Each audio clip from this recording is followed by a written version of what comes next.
పేరు శేఖర్ భాష. ఇతను రాజ్ తరుణ్ లావణ్య వివాదం మధ్యలో ఎంట్రీ ఇచ్చి రాజ్ తరుణ్ది ఎలాంటి తప్పు లేదని, లావణ్య మొత్తం డ్రామాలు చేస్తుందని గట్టిగా వాదించి మీడియాలో ఫుల్ పబ్లిసిటీ తెచ్చుకున్నాడు. దీంతో ఇతనికి బిగ్ బాస్ లోకి ఎంట్రీ ఇచ్చే అవకాశం వచ్చింది. ఇక దీనిపై స్పందించిన లావణ్య, శేఖర్ భాష బిగ్ బాస్ లోకి వెళ్లేందుకు దాదాపు 10 మంది అమ్మాయిల లైఫ్ ని రిస్క్ లో పెట్టాడని, అసలు శేఖర్ భాష తమ మధ్య ఇన్వాల్వ్ అవ్వడానికి బిగ్ బాస్ డీల్ తో పాటు రాజ్ తరుణ్ నుండి ₹1 కోటి డీల్ ని కుదుర్చుకున్నాడని, శేఖర్ భాష వల్ల 3 అమ్మాయిలు ఆత్మహత్య చేసుకున్నారని, ఇలా తన స్వార్థం కోసం చాలా మంది లైఫ్ ని రిస్క్ లో పెడుతున్నాడని, అందుకే శేఖర్ భాష బిగ్ బాస్ లో ఎక్కువ రోజులు ఉండకూడదని, మొదటి వారంలోనో రెండో వారంలోనో బయటికి వచ్చేయాలని చెప్పడంతో ఇప్పుడు లావణ్య వ్యాఖ్యలు వైరల్ గా మారాయి. అసలు శేఖర్ భాష వల్ల ఆత్మహత్యకి పాల్పడిన నటి ఎవరు? బిగ్ బాస్ కోసమే శేఖర్ భాష రాజ్ తరుణ్ ఇష్యూలో ఇన్వాల్వ్ అయ్యాడా అనే నమ్మలేని నిజాన్ని చెప్పడానికి నేను ప్రయత్నిస్తాను. మీరు మాత్రం ఈ వీడియోని పూర్తిగా చూడండి. నిజానికి శేఖర్ భాష అసలు పేరు గదిమెల్ల రాజశేఖర్. ఇతను 1982 జూలై 6న ఆంధ్రప్రదేశ్ లోని కాకినాడలో ఒక బ్రాహ్మణ కుటుంబంలో జన్మించాడు. అలా ఇతని తండ్రి లాయర్ గా పనిచేస్తే తల్లి హౌస్ వైఫ్ గా ఉండేది. ఇక ఇతనికి ఒక అన్నయ్య కూడా ఉండేవాడు. కానీ కొన్ని అనివార్య కారణాల వల్ల అతనికి పెళ్లై పిల్లలు పుట్టాక ఈ లోకాన్ని వదిలి వెళ్లిపోయాడు. ఇక శేఖర్ కి చిన్నప్పటి నుండి సినిమాల్లో నటించాలనే ఇంట్రెస్ట్ చాలా ఉండేది. కానీ తన తండ్రి మాత్రం చదువు పూర్తయ్యాక నీకు నచ్చింది చేసుకో అని చెప్పడంతో 1999లో యూనివర్సిటీ ఆఫ్ మైసూర్ లో తన బీటెక్ లో జాయిన్ అయి 2003లో తన చదువుల్ని పూర్తి చేశాడు. ఇక జాబ్ చేయడం ఇష్టం లేని శేఖర్ హైదరాబాద్ కి వచ్చి సినిమాల్లో నటించి తనేంటో ప్రూవ్ చేసుకోవాలనుకున్నాడు. అలా ఒక ఫోటో షూట్ చేసి ప్రతి ఒక్క సినిమా ఆఫీసుల చుట్టూ ఛాన్స్ల కోసం తిరిగినా ఎలాంటి ప్రయోజనం లేకుండా పోయింది. దీంతో ఒకవేళ తనే డైరెక్టర్ అయితే తనే యాక్ట్ చేస్తూ డైరెక్ట్ చేసుకోవచ్చని, అంతేకాకుండా ఎవరిని అవకాశం కోసం అడగాల్సిన అవసరం లేదని, ఎక్స్పీరియన్స్ కోసం ముందుగా డైరెక్టర్ కృష్ణవంశీ దగ్గరికి వెళ్లి అసిస్టెంట్ డైరెక్టర్ గా ఛాన్స్ అడగడం జరిగింది. కానీ కృష్ణవంశీ మాత్రం అప్పటికే తన దగ్గర 12 మంది అసిస్టెంట్ డైరెక్టర్లు ఉండడంతో ఇతనికి ఛాన్స్ ఇవ్వలేదు. ఇక అలా అప్పటికే 2 ఏళ్లు ట్రై చేసినా ఎలాంటి ప్రయోజనం లేకపోవడంతో శేఖర్ తన కెరియర్ లో ఏం చేయాలో తెలియని పరిస్థితుల్లో పడ్డాడు. ఇలాంటి పరిస్థితుల్లో ఇంటికి వెళితే తన ఫ్యామిలీలోని వారు ఏమంటారో అని భయపడి ఇంటికి వెళ్లకుండా శేఖర్ హైదరాబాద్ లోనే ఉంటూ ఏదో ఒక పని చేసుకోవాలనుకున్నాడు. ఇదిలా ఉంటే 2005లో ఆదిత్య టీవీని కొత్తగా లాంచ్ చేయడంతో అందులో వీడియో జాకీల కోసం ఆడిషన్ ని నిర్వహించారు.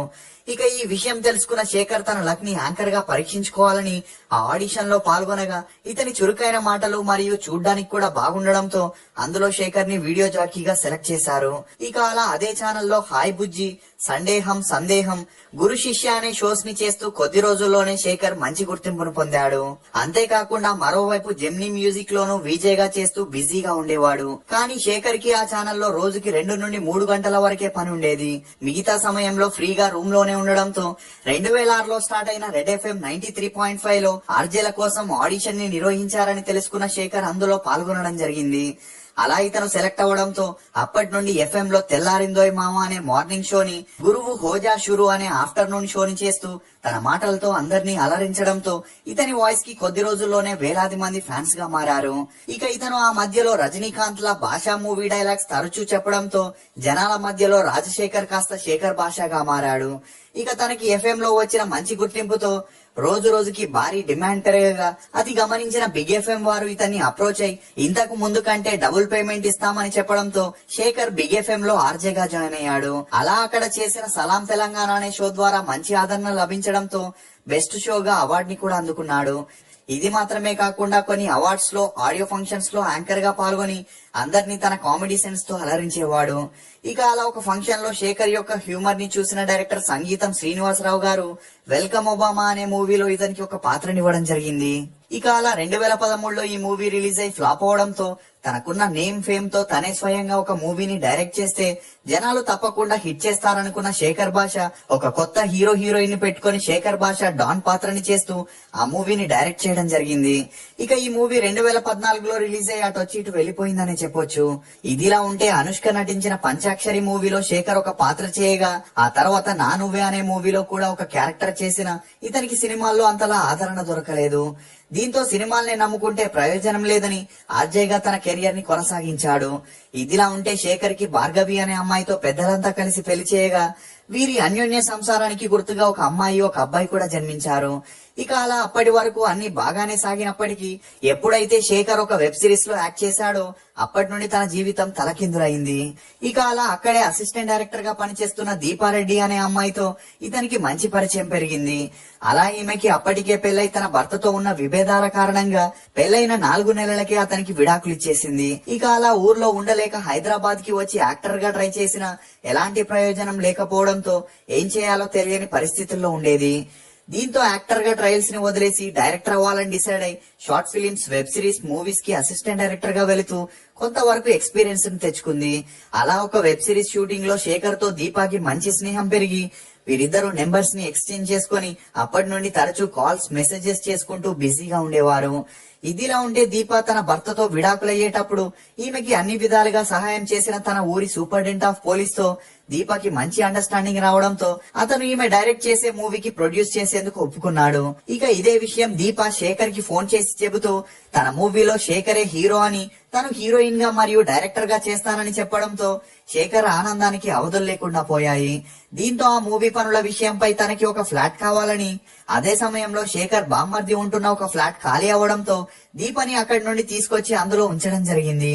ఇక అలా అప్పటి నుండి వీరిద్దరూ కలిసి మార్నింగ్ టైమ్ లో స్క్రిప్ట్ వర్క్ చేస్తూ రాత్రి అయితే లాంగ్ డ్రైవ్స్, పార్టీస్, పబ్స్ అని ఎంజాయ్ చేస్తుండేవారు.